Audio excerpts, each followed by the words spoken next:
мына силиконды төсеп алған соң, осылай мына узорымен жинап шығамыз инемнің көмегімен. Бірдей болып жиналу керек, қыздар. Міне мына жағы, мына бір ромбекке тиіп тұру керек. Міне мына өзінің узорына қарап жинайсыздар, сол кезде барлығы бірдей болып жиналады. Міне мына басындағына узорына кушкасы. Ал енді бұрышын былай шығарамыз. Мына жақтан келеміз, инемен тоқтатып, мына жаққа келгенде, мына дәл мына бұрышына келгенде мынандай жиналады. Осындай аккуратный әдемі бұрыш шығаруымыз керек. Енді осының үстінен қазір майдалап аккуратно мына бұрышын мынандай қылып айқастырып тігеміз, қолмен тігіп шығамыз бәр жер мононитпен. Сосын мынанда мононитпен тігіп машинкамен жүреміз. Ол енді мастер-класстың алдында көретін боласыздар. Соңына дейін көріп, лайк басуды ұмытпаңыздар, тіркелуді де ұмытпаңыздар. Неге керемет дастархан шығайын деп тұр. Бұл дастарханымыздың аты богема дейді. Мына жағынан да ұзыннан төгел жинап шықтым. Сізге көрсетейін, өзімнің столыма жайдым. Қыздар, мен мына жақтан бастап тіктім. Осылайынан тігіп бастаймыз. Мына жағында артық бар. Бұрыш шығаруға қазір керек болады, ар жағын қосқанда. Көзге көрінбейтін мононитпен жұқа қылып майда-майда тігіп шықтық. Осылай тігіп шығасыздар. Бірдей қылып. Узорлардың бас жағы бірдей түседі. Және мына асты да мына жағын кішкене мына дастарханның шетіне мына жерге келіп тақалу керек. Ал құрметті көрермендер, мінекей мен бірінші бұрышымды тігіп шықтым. Өте керемет болды. Өте мықты тігілді. Көзге көрінбейді және ұқыпты әдемі болып шықты. Кейін мына бұрышына келгенде мына жағын қиып тастап, астын оверлок қылып, бетінен де бір сызық тіке жіппен жүргіземіз. Қалған жағы мононитпен болады. Біз бірдей болу үшін мынада инемен тоқтатып аламыз бар жағын. Ең бірінші тәсіліміз осы. Содан кейін мына жіппен жиі қылып тігіп кете береміз. Біздің силиконымыздың плотності 0,4 миллиметрлік, қыздар. Орташа қалыңдықты алғанбыз, сол үшін ине бірден тесіп өте алмайды. Сол үшін оймақпен жүріп отырасыздар. Кәдімгі бисер тіккендей қылып, бұлайынан шетімен айналдырып шығамыз. Каждый узорды қолмен ұстап отырып, мысалы бетіп тұрма, бетіп тік кетпейсіздер. Дүзеп отырып, осылай тігесіздер.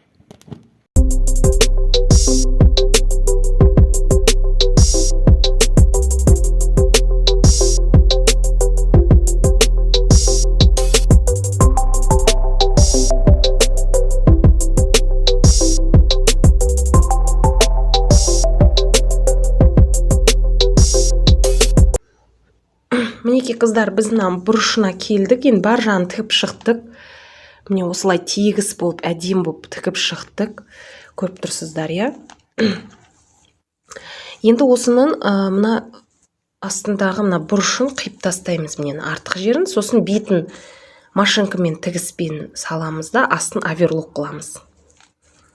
Бұлайынан ұстап аламыз, қайшымызды алып аламыз.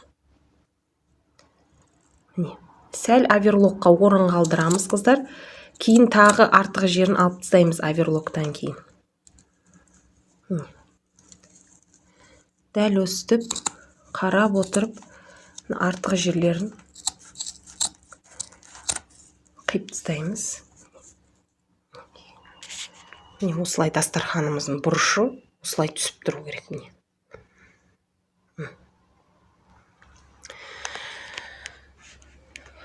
Каждый узоры керемет болып тұр міне. Құлпырып, әдем болып түсіп. Енді мына бұрышында дәл солай қылып артындағы артқы жерін кесіп тастаймыз. 4 бұрыштарды кесіп оверлокқа салып аламыз. Қыздар, мінекей мен бұрышын қойып қойдым былай. Және де мына небемді да мына зигзагына қойып қойдым, оверлогына. Мінекей S-не қойдым да. Қазір мына жағын оверлок қылам, және мына астын оверлок қылып аламыз. Сол кезде әдемі болып шығады. Мына жер ақ жіп болғандықтан астыдағы жіп білінбей қалады. Қазір көресіздер.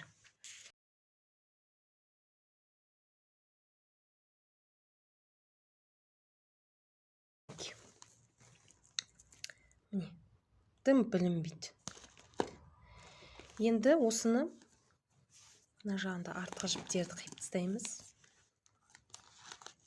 Мына бұрыштар бүйтіп салбырап тұрғаннан кейін бала болады, майда балдар бүйтіп тартып не қылмау үшін, жаңағы сөгіттіліктіріп кетпеу үшін мона жіппен де тігілді. Енді мынандай оверлокпен де тігілді. Енді мына жағында кішкене оверлокқа салып аламыз. Дәл өстіп қыздар 4 бұрышын тігіп жібереміз да. Мына Janome деген машинка. Не.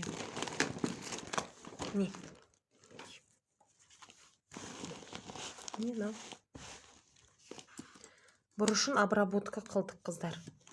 Мінекей қыздар, біздің бұрышымыз бәрін оверлокқа салып болдық. Енді мына тігісін көрем десеңіз, мінекей. Мынау асты мінекей монониттің ізі жоқ, көзге көрінбейтін. Мінекей. Жақыннан да көрсетіп жатырмын. Не мононит деген осы.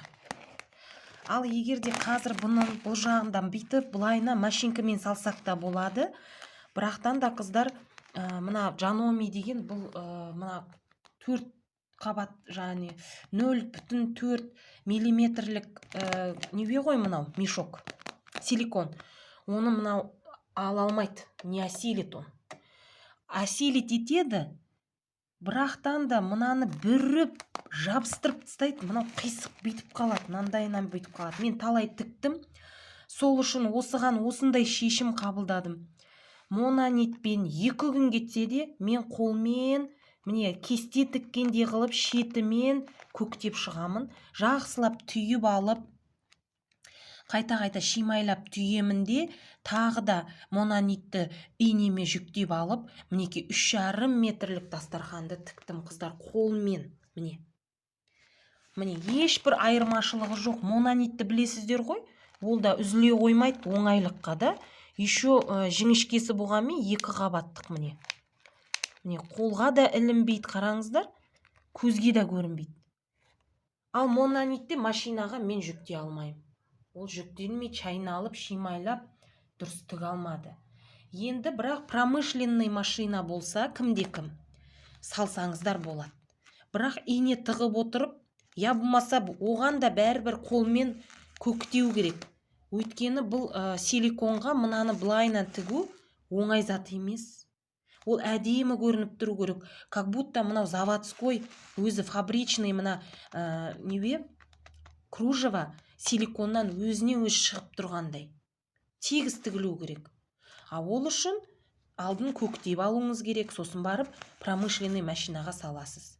Ақырғы контроль ол жерге өстіп төсеп аласыз да, узорларына қарайсыз.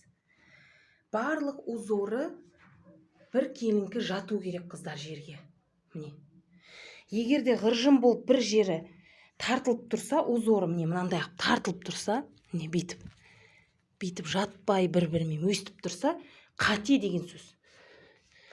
Қайтадан сөгітіп, қайтадан сол жер тігу керек. Мінекей, осылай тегіс жату керек узорлар. Бұны біз контрольный осылай тексеріп, мінекей клиентке отправка қыламыз.